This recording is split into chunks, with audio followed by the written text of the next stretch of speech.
Welcome to the Build a Life After Loss podcast, uplifting support for your grief and healing journey. We're here to encourage your hope in the future and strengthen your confidence so that you can build a life of purpose and joy.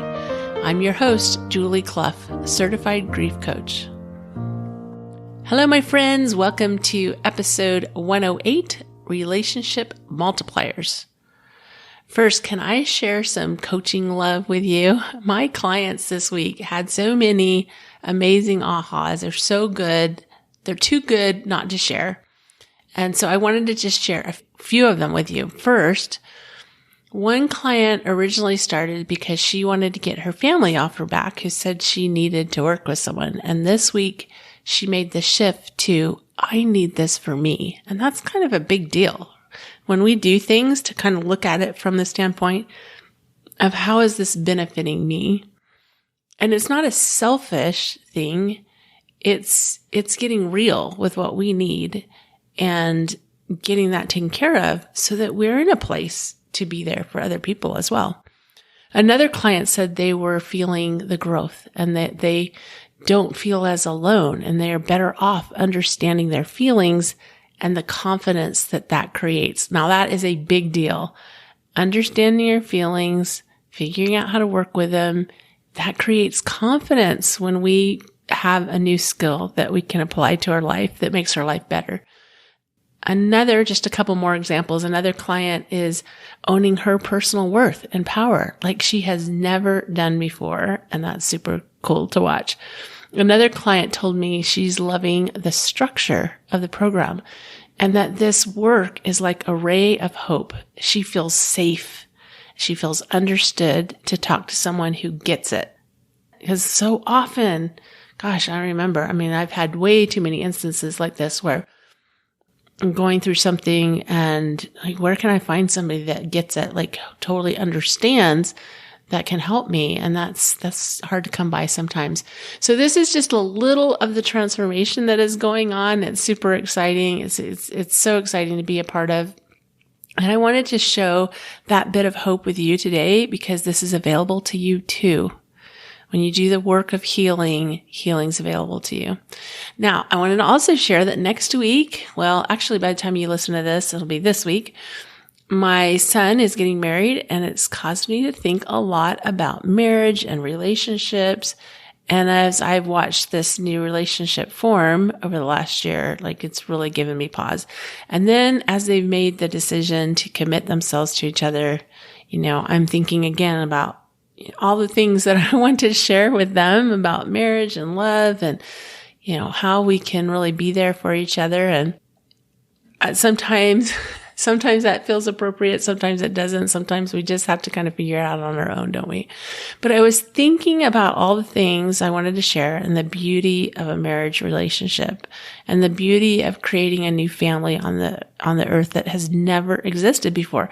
And when my oldest daughter had her first child, this same son, the one that's getting married, he was so enthralled with this new baby and the wonder of having a brand new life in the world. I remember how I was almost like this, what's the word for it? There was this awe and there was this confusion, like this person never existed before. And now they exist. And of course that's been happening multiplied millions of times in the world. But for him, that was his first experience where he was old enough to really catch the beauty of that experience.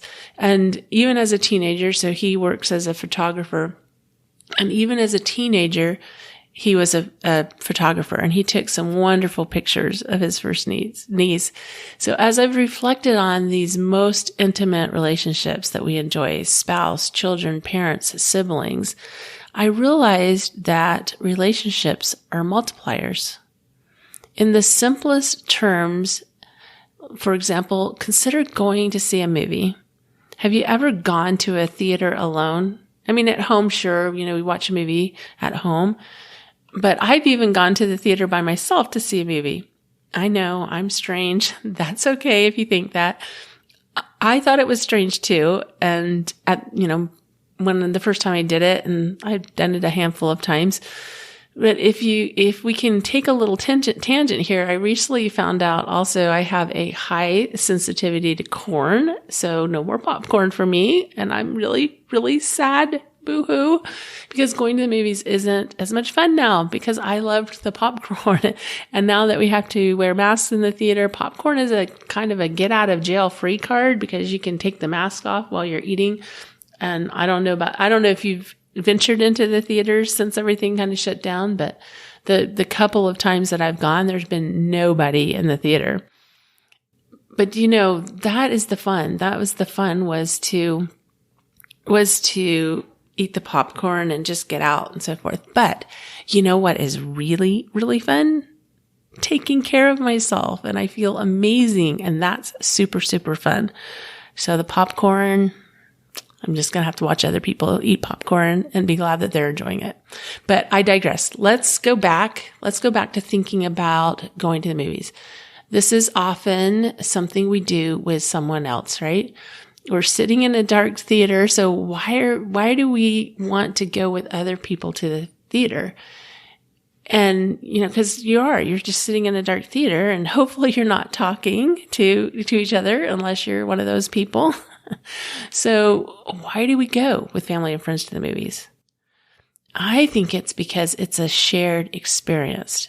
Shared experiences help us feel closer. What would you rather do? Go to the theater alone, which is totally cool, or go with someone?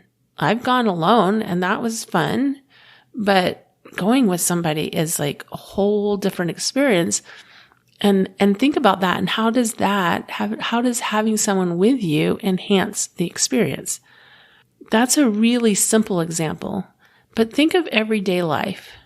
When we're feeling good, our relationships tend to magnify our good feelings.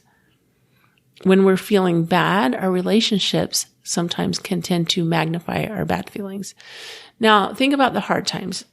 And when I'm saying, feeling good or feeling bad, I'm talking about when we're feeling good about ourselves, it's easy to see the good in our relationships and to have that magnify that experience for ourselves. When we're feeling bad about ourselves, our relationships can tend to magnify those bad feelings that we have about ourselves. But during hard times, how did your relationships either make it harder or make it easier? As I reflected on this, on the easier side, when things are hard, it's nice to not feel alone. It's great to have someone there to share the burden. Other people help lighten the load and can lift us up when we don't feel like we can stand, much less walk. On the other hand, relationships can make it harder. When someone makes a comment, you feel judged. You feel like you're carrying more weight. When someone is demanding and you've got nothing left to give, that feels difficult. This is another example of how relationships are multipliers. Again, if you're not feeling good enough, relationships can multiply that feeling because you see what you feel. Our inside is reflected on the outside. If you're feeling wonderful, relationships can multiply your gratitude for the world that you get to share the beauty of life with someone you love. As I think about my experiences with my seasons of grief, and I can see how my relationships multiplied my feelings and my experiences. When David and Carrie died, it was hard. It was hard on me. It was hard on my husband. It was hard on us individually and as a couple. And as I look back on that time when I was really, really struggling, not knowing how I was going to make it from one minute to the next, I'm grateful that he was there, for sure. But I can also see how I made our marriage hard because I wasn't doing well. When I started doing better, guess what? My marriage changed. It was no longer hard. The only thing that changed was me. Relationships tend to shine on our weaknesses and expand our strengths. And they're totally worth it. It's totally worth it to be in that relationship that we get to learn and grow so that we can stay on that side of, when it shines on our weaknesses, we can understand what's going on and make the necessary changes in order to be better within us. when it expands our strengths, it gives us the courage to do the things that we want to do, the things that we feel drawn to do. As my son and his fiancée are getting married, I want to remind them that they are on the same team. Have you ever played team sports? I used to play competitive tennis. And when I say competitive tennis, think a little league, but adults playing tennis. It's kind of that kind of competitive. It was, definitely it was a team sport in that we played as a team against other teams. Anyway, when I was, I played a lot of doubles. And when I played doubles and I had a partner, and then the team on the other side, they had their partnership. When I would notice that the other team was not getting along, like one teammate gets upset because the other teammate didn't hit the ball correctly, didn't get it back over the net. So they get upset or whatever happens. And I would see that happen with my opponents. I would, what I would think? I'm going to win this one. Because when they were fighting against each other, they had less energy to face us, their opponents. We're on the same team. Being on the same team, just like the tennis partners, they were on the same team, and yet they were tearing each other down. But we have also the opportunity to lift each other up. And that can happen, just like it happens on the tennis court, it can happen in our life. We're on the same team. When we are kind to the other person in our relationships, we are really being kind, in every sense of the word, we're being kind to ourselves. Think of it that way. When we are mean to the other people in our relationships, we are only being mean. We are being mean with ourselves, right? Because we're on the same team. We're tearing down the team. We're affecting ourselves. When we love the other person, we are loving ourselves. We are loving our team. The more love we give, the more that comes back to us. It's not about being right. It's about being together. Not about being right. It's about being together. It's not about proving our point. It's about proving we've got this, all of it, united as one. I'm watching my son and his fiancée making sacrifices of lesser things to choose the more important things, like each other, the relationship, the home, the things they want to create. They're making lots of sacrifices right now as they bring their two households together. When we're in the glow of early love and the excitement of finding each other and creating that family, it's easy to make the sacrifices to see the good in changing our lives. Really, turning it upside down to create something new and better. My son he's 29 and he's just not getting married. And so lots of changes happening for him, and it's exciting. As we move through life, sometimes though, we lose sight of the good that can be found in marriage. Sometimes we fall short and we stop seeing the value in sacrifice and choosing the better way. We saw it early on. At the beginning, we make all these changes, but then as life goes on, we start to lose sight. Because as humans, we tend to live unconsciously. There's a lot of things, our brain helps us do this, and that's a good thing. Our brain helps us to kind of figure out how we're going to approach things, and we just go into automation a lot of times. But this can also get us into trouble because we continue to do the same things, have the same hangups, react the same ways without examining what's going on. Then when things get uncomfortable enough that you look at it, then you point the finger and think, well, if he would, fill in the blank, then I wouldn't feel this way. Think about how much easier, maybe not comfortable, but easier to point the finger, because then you don't have to do anything. You can wait for that magic moment when they show up perfectly, and then you can be happy. But what if that magic moment never comes? And clue bomb here, it rarely does. 1/100th of 100th of 100th of a percent of the time, 0.000000001. so that just creates stuckness. You're stuck because you've already decided you can't be happy unless such and such happens.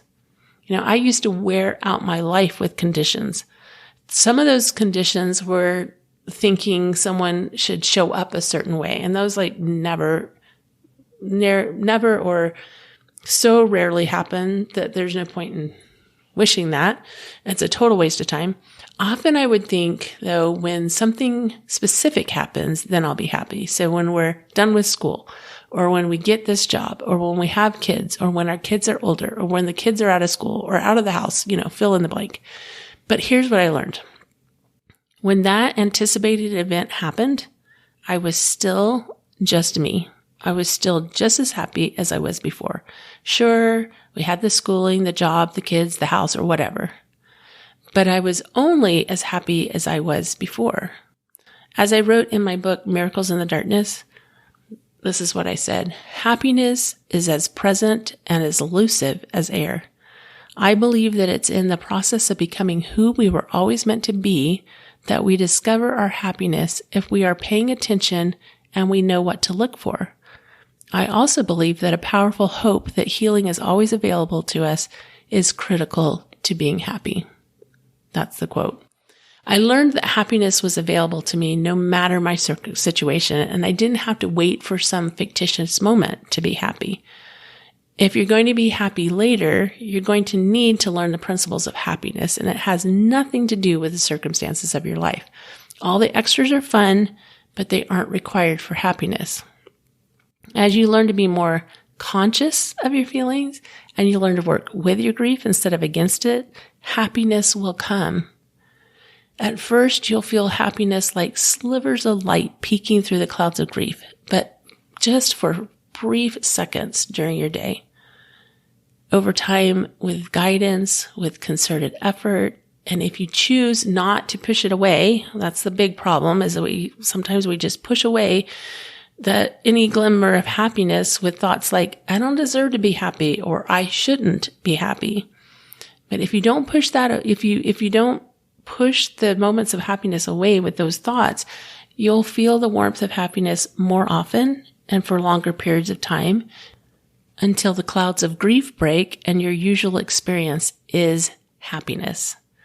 So consider that the condition of your relationships may be a reflection of the condition of yourself. Now, don't be harsh with yourself, but do be real. This is good news because when it's up to us, when it's up to you, this means that you have some say in the outcome. In relationships, we get to decide what we're multiplying. Are we multiplying anger or frustration, or are we multiplying love and gratitude? You get to decide what your relationships are multiplying. Are they multiplying your dissatisfaction with life and its many, many hardships?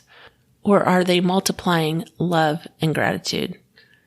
So we realize it's up to us. It's up to us to choose and create more irritation or more happiness. What are you multiplying in your relationships? Now, I know you're here because you're dealing with grief. And this can sound really, really hard to hear, but take a step back a little bit and go, maybe it's not my relationship. Maybe it's my grief that's talking. Maybe I can be just, add a little bit of patience to the experience so that I'm not blaming my relationship for everything, but realizing it's just a condition of the moment and that this moment doesn't define your whole entire life. See, it's no accident that we've come in contact with each other. It's no accident. I believe that you're here because you're meant to hear the message that hope is alive and well. Because I know what it's like to feel the heavy weight of grief and to feel like future happiness is a pipe dream. I know what it feels like to be in so much pain that anything good seems impossible. Because you really, really just want to get out of pain. You feel like you don't know how to show up in your life, how to stop fighting and be so angry and irritated with your spouse or your kids or your family. Your grief has caused you to feel like you're failing in every area of your life, at work, with your family, and deep down, you worry that there's something wrong with you and that grief is going to consume you forever. You worry about what other people think of you and how you're responding to grief and how you'll ever be able to do life right again, much less be happy. You know you want things to be better. You want to be happy and multiply that happiness in your family and be able to show up at work with commitment and confidence, show up for your family with commitment and confidence. Deep down, you want to feel safe and understood. You want to feel that spark of vitality. You want to feel happy. You want to feel fulfilled. Without good information, without proper guidance, grief can be consuming and happiness can escape you. The world has shifted. Would you agree with me? The atmosphere is heavy. It's more important than ever to get the help you need to move forward and to avoid dropping into despair. A couple of weeks ago, I had my client Jean on the podcast to share some of her insights from doing this work. It was so good. This is the message I received from her this week after she listened to our interview. She said, "If I could have added anything, it would have been that you brought me to a place that I doubt I could have ever found without you. Thank you so much for taking your experience and using it to help me and so many others." These are the things you can expect when you invest in yourself, to work with me, to work with this program. You can expect to feel understood, to feel confident, to feel safe, to feel that you have answers to the questions that are currently weighing you down, to feel that happiness may just possibly be available to you, that you can heal, and that you can accomplish what it is you want most in life.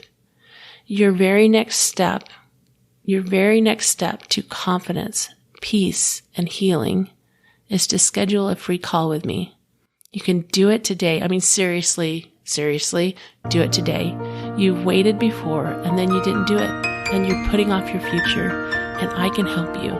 First step, just make that appointment. That's it. I've got you. Have a wonderful week. Remember, I believe in you. Love you. Bye.